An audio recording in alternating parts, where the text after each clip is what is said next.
Olá a todos, bem-vindos a mais uma das nossas conversas. Hoje tenho o enormíssimo prazer de receber diretamente da Austrália, sendo que ele neste momento se encontra em Berlim, mas diretamente da Austrália, porque ele é australiano, PLINI, um dos grandes guitarristas da atualidade. Tem deixado enormes concertos por aí e em Portugal também, sendo que está de regresso a Lisboa e ao Porto, e sendo esse um dos motivos que nos traz aqui esta conversa. Pliny, thank you so much for accepting our invitation. It is a great and a big pleasure to have you here in our talks. Thank you. Thank you for the invitation. Pleasure to be here. I would like to ask you one thing because I read something about you, and I found out that you didn't begin with the guitar. You began by another instrument. Yeah. How did it all started? When I was young, my parents used to listen to a lot of music around the house, like Michael Jackson, the Beatles, and Led Zeppelin. And for some reason, I was always drawn to the drums. So when I was like 6 years old or 7 years old, I really wanted to play drums. I was always getting like pots and pans and hitting them with spoons. And I eventually convinced my parents to let me try the drums, but it was way too loud to try and learn. The neighbors didn't Um, like your sound. no, no, No. living in an apartment and trying to learn the drums is not a good combination. Um, so I eventually got a guitar instead and Mhm. started playing when I was about 9, and then got an electric guitar when I was 11, I think, and then fell in love with it and been playing ever since. Ever since, it's another part of your body because it's all together with you now, the guitar. Yeah.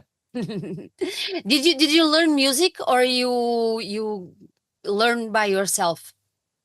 Mostly by myself. I Mhm. used to buy lots of like guitar magazines and watch a lot of YouTube videos and went to like workshops by guitarists, but mostly just learnt by messing around and trying to figure out how to sound like my favorite guitarists.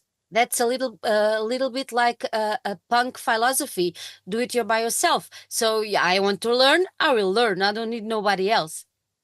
Yeah, exactly. And that's kind of how I've stayed with everything to do with making music is just it's fun to figure it out. It's fun to make mistakes. And I think you realize that no one really knows what they're doing anyway. So you may as well enjoy the process of learning. Have you ever tried to sing? Only when I'm very alone and it's not very good. You never thought to have someone singing your songs, no? No, but I think on some future music, I will work with some singers because I'd love to figure out what it's like to write, songs with vocals. Mhm, mhm. But it won't Uh, be me. it won't be you. Yeah. Only back vocal. Yeah, maybe. Maybe. Why I not? will Why see. not?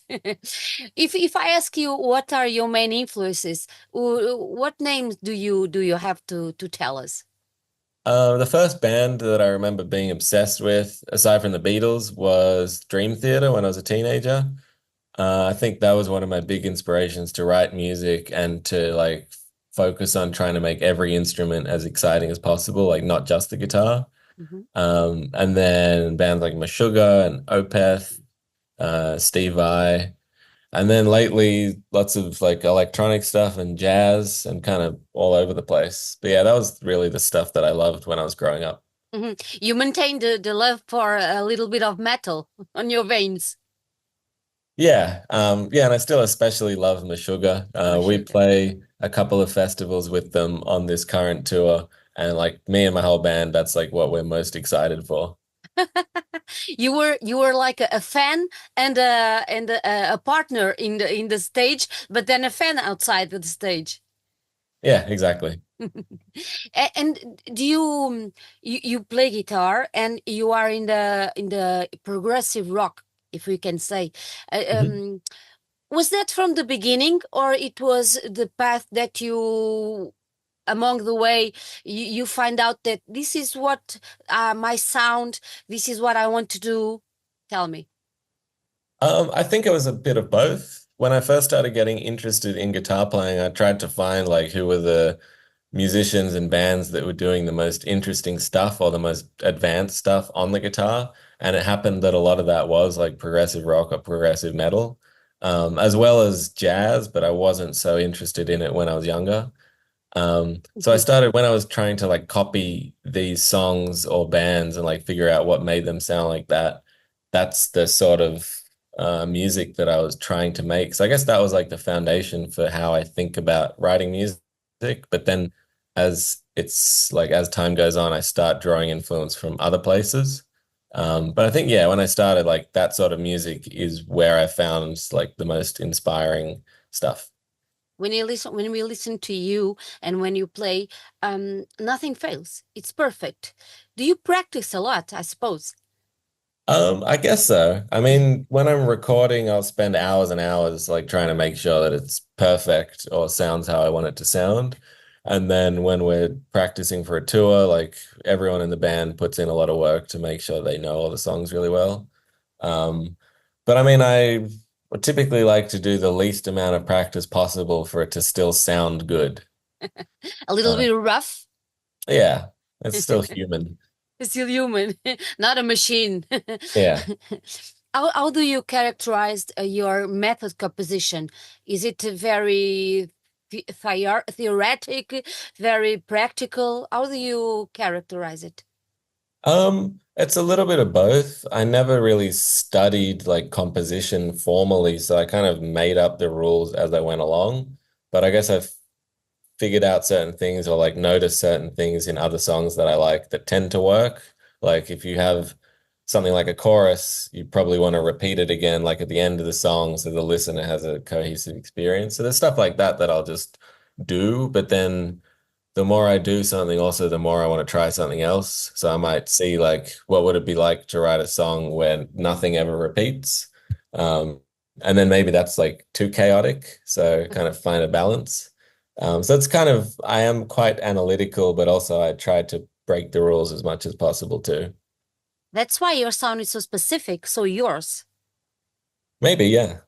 Yeah, I think so. I think so. I think that's exactly the reason why you are one of the greatest guitar players of our time. And you're very young, so it's very, very nice to see the work that you have been doing. You Well, are thank you. not, you're most welcome. You are not alone on stage. You have a drum and you have Hmm. bass. I Yeah. suppose when you write your compositions, you think about only on your guitar, or you have inside your head the drums and the bass sound. How does it work all together? Yeah, so when I'm writing a song, I'll typically sketch out like what the other instruments, the drums and bass will do too. So I'll program something in the computer. Um, Usually not very good or not very detailed, because Simon, my bass player, and Chris, my drummer, I've been working with for I guess 5 or 6 years, Simon even longer. So I'll have a basic idea and then show it to them, and then they kind of just know what to do, and then I let them kind of finish their parts themselves. It's not an automatic process. It's very practical between you three. Yeah, like I'll typically finish writing a song and then send it to them and get them to sort of like build out the bass and drum parts. Mhm. We had the pandemic a few years ago. It was difficult for you. It was difficult in the sense that a lot of what I thought made me happy was touring and traveling, and then that was suddenly all gone. But then it was also quite fun because I was forced to stay at home, and it reminded me of being like a school kid, like having a summer holiday where you have like literally no responsibilities or anything to do. So like it was kind of fun. I got to write a lot of music and not really worry about anything. Yeah, it's good and bad. Good and bad, yeah, good and bad. We have to see always the bright side of life, like Yeah, Monty Python exactly. always said. In 2023, you released Miracle. Miracle. I'm so sorry. Yeah, Mirage, not Miracle. Because there are two words that I think they are very beautiful, Mirage and Miracle. But the yeah, EP, it calls Mirage. Can you yes. tell us something more about this Mirage record? Yeah, I started writing it towards the end of when Australia was in lockdown for the pandemic. So I was trying to experiment with some stuff that I hadn't tried on the album that I did in 2020. Um, and then I almost finished it, and then we started touring again. So it was kind of mostly finished at the end of 2021, and then took all of 2022 and most of 2023 to actually finish because we were like going on tour, coming home, doing a little bit, and then just like repeating this process. Um, so the ideas for the songs are all quite experimental, but then we also had a lot of time to kind of think about how it should sound when it's finished. Mhm. I think that was quite nice, and that's something that I want to keep with all the music I make in the future is just having enough time to sort of reflect on it and think like, oh, maybe I want to change like this little bit or this little bit. Did you record the record in Australia? Yeah, so I did all the guitars in my apartment basically, and then we went to a nice studio to do the drums, and Simon, my bass player, recorded the bass at home and also mixed it in his place as well. And what is the cause? Why the name of Mirage? I don't remember. I should write these things down. Because it's a beautiful word, and Hmm, it means a beautiful thing. yeah. Yeah, I wish I could tell you. I don't remember. At the time, I think when I first started it, the movie Dune had just come out, so I was quite interested in like just like vast desert landscapes and then also like abstract paintings and that sort of thing. And I think at some point I just came across the word mirage and was like, oh, that's nice, and wrote it down and then just decided to use it. Yeah. Because you don't have any words in your songs, it's Hmm. easier or more difficult to have a name for a song. I guess both, because if Both. there were lyrics, I could just take a phrase and make that the title. But I guess because there aren't, also I could do anything and then justify it later. Or But I not, guess, as you did now. yeah, exactly. It's a mystery. It's for you to interpret. Yeah, I think it's very nice. Do you remember your first concert? The first concert that I remember seeing was Santana, Carlos Santana. Wow. Um, I didn't actually see it, but he was playing in like a big park in Australia, and my dad took me. I forget how old I was. I think maybe like 7 or something. Wow. And we just stood outside the fence, and he lifted me up just to like look in, and then we went home. Oh, So so I felt like, cute. yeah, I saw a few minutes of it, and then I think the first proper concert I went to was the Red Hot Chili Peppers, like soon after that, and that was cool. Yeah. Very cool, very cool. And when the first time you went on stage, what did you feel? Because before you were just a fan of music, and Hmm. you played and everything, but then you go up on stage. Mm, how does it feel? What do you think when the first time that you went, and now when you see so many people listen to your music? Hmm. I remember very clearly the first concert I ever did. I had almost no enjoyment for the whole time because I was just thinking constantly, like, oh God, am I going to play this part right? Like, do I look awkward? Am I like, do I look upset? Like, what's happening? Like, who's that person? Um, and then in the last song, I was like, oh wait, this is fun. And then I started having fun. And then ever since then, I have enjoyed it a lot. And then more recently, the thing that I try to do the most is be as present as possible and really enjoy the fact that I'm like there in that room with those people making the music and try to play well and just enjoy playing guitar. Because it's like one of the most special things to get to do, but then you do it every night for a month and it becomes normal. So I'm trying to do my best to not let it feel normal and Like a stay job, special. like a Yeah, job. exactly. Mm. Do you when you play, you look at the faces of the audience, or you don't? You abstract yourself. No, that's one of my favorite things to do. Especially recently, we've played with some other bands, so there'll be people who don't necessarily know my music. It's nice to like you see people laughing, you see people smiling, you see people yawning. Um, I love staring at someone while they yawn. That's fun.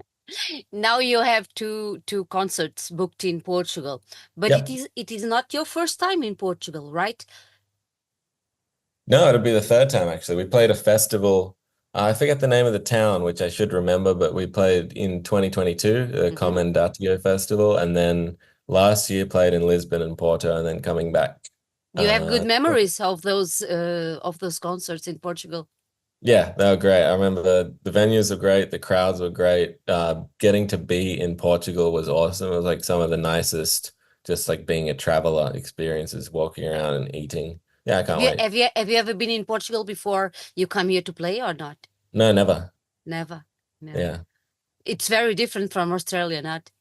it is. Yeah, it's beautiful. It is. What can we expect from those two concerts that you have in Oporto and in Lisbon? What can we expect? We're playing a bunch of the new songs. We're playing Hmm. some songs we haven't played, I guess, in Portugal, but also in a while. It should be fun. It should be really fun. And are you working in a next record or not? After these tours, I already have lots of ideas, but after Mhm. these tours, I'm gonna kind of go into hiding and then make an album. You are going to be a bear, hide in your cage, and then Yeah, come with another bunch of great songs. exactly. Pliny, thank you so much for being here. Hope to see you in Lisbon because I will be there. And Great. everybody, please come to see Pliny because it is very, very worth. Because he's a nice person and a wonderful, wonderful musician. Thank you, Pliny. Thank you so much. Thanks a lot. Have a good day. Bye bye. Bye-bye. Bye bye.